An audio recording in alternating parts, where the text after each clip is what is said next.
श्री शिवाय नमस्तुभ्यम। देखिए, नए साल का दूसरा दिन आ चुका है जो कि मंगलवार का दिन है।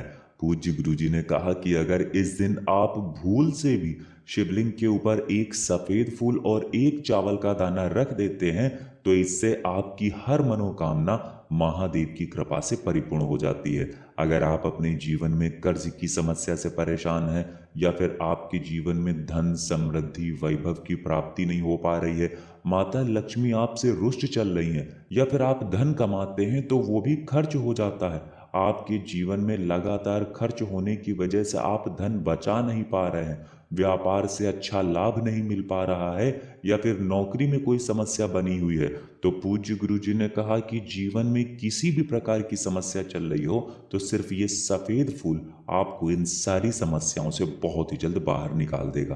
तो चलिए जानते हैं इस विशेष उपाय के बारे में, लेकिन उससे पहले एक प्रार्थना।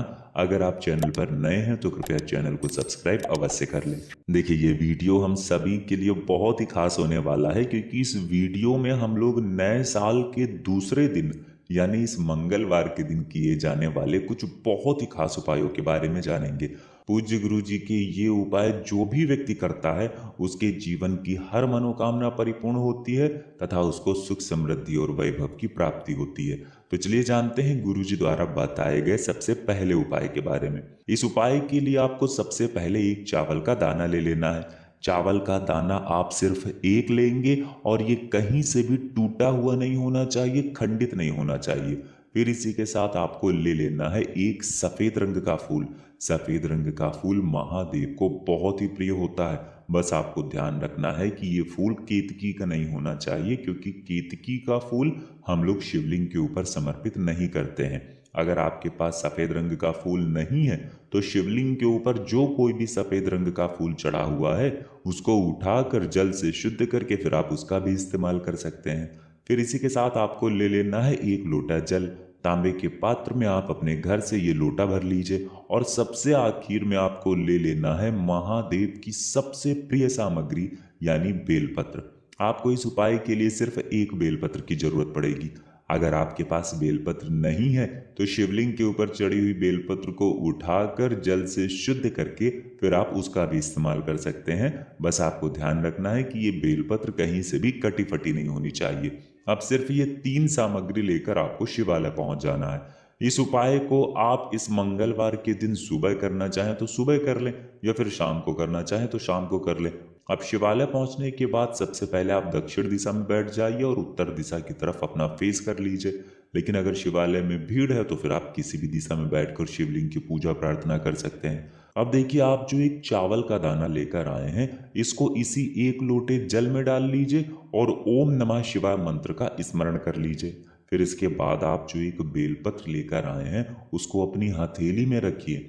महादेव से प्रार्थना करिए कि आपके जीवन में धन को लेकर बहुत ज़्यादा समस्या है, धन प्राप्त हो ही नहीं पा रहा है।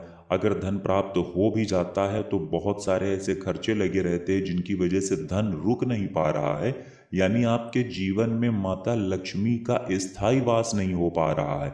आप कमाते तो बहुत है लेकिन आपके खर्चे बहुत हैं, या फिर आपके व्यापार में आपको तरक्की नहीं मिल पा रही है, नौकरी सही से नहीं चल रही है। अगर कोई भी मनोकामना है तो उस मनोकामना का स्मरण करिए, महादेव से उस मनोकामना को पूर्ण करने की प्रार्थना कर लीजिए और फिर ये एक बेलपत्र भी आपको इसी एक लोटे जल में डाल लेना है। फिर सबसे आखिर में आप जो एक सफ़ेद फूल लेकर आए हैं उसको भी इसी एक लोटे जल में डाल लीजिए और अवधूतेश्वर महादेव के नाम का स्मरण कर लीजिए। कौन से महादेव का? अवधूतेश्वर महादेव के नाम का स्मरण कर लीजिए। अब जो ये एक लोटे जल का मिश्रण तैयार हुआ है इसको धीरे धीरे आप शिवलिंग के ऊपर समर्पित करते जाइए और लगातार शिव महापुराण के मूल मंत्र श्री शिवाय नमस्तुभ्यम या फिर ओम नमः शिवाय, इन दोनों में से किसी भी एक मंत्र का स्मरण कर लीजिए। देखिए, जल आपको लगभग 90% यानी 90% जल आपको शिवलिंग के ऊपर समर्पित कर देना है और 10% यानी 10% बचा हुआ जल आपको माता अशोक सुंदरी वाले स्थान में समर्पित कर देना है।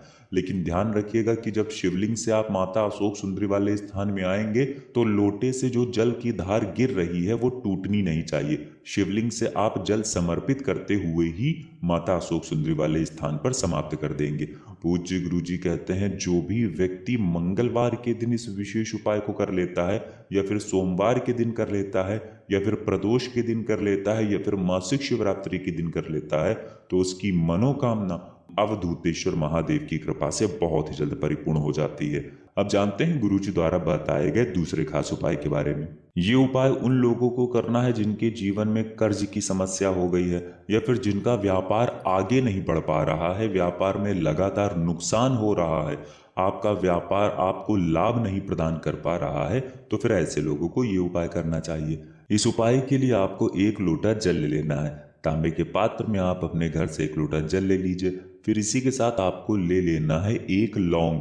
देखिए मंगलवार का दिन है और मंगलवार का दिन समर्पित होता है भगवान हनुमान को, इसलिए हनुमान जी को प्रसन्न करने के लिए तथा महादेव जी को प्रसन्न करने के लिए आपको सिर्फ 1 लौंग ले लेनी है। ये जो आपकी लौंग होगी वो फूल वाली होगी, यानी ये लौंग टूटी हुई नहीं होगी, खंडित नहीं होगी। फिर सबसे आखिर में आपको ले लेना है या तो लाल चंदन और या फिर थोड़ा सा गुड़।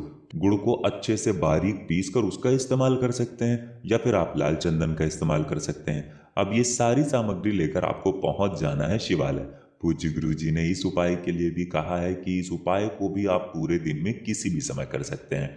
शिवालय पहुंचने के बाद सबसे पहले आप जो 1 लौंग लेकर आए हैं उसको इसी 1 लोटे जल में डाल लीजिए और ओम नमः शिवाय मंत्र का स्मरण कर लीजिए। फिर इसके बाद आप अगर गुड़ का टुकड़ा लेकर आए हैं, यानी गुड़ को पीस कर लेकर आए हैं, तो उसको इस 1 लोटे जल में डाल लीजिए और ओम नमः शिवाय मंत्र का स्मरण कर लीजिए।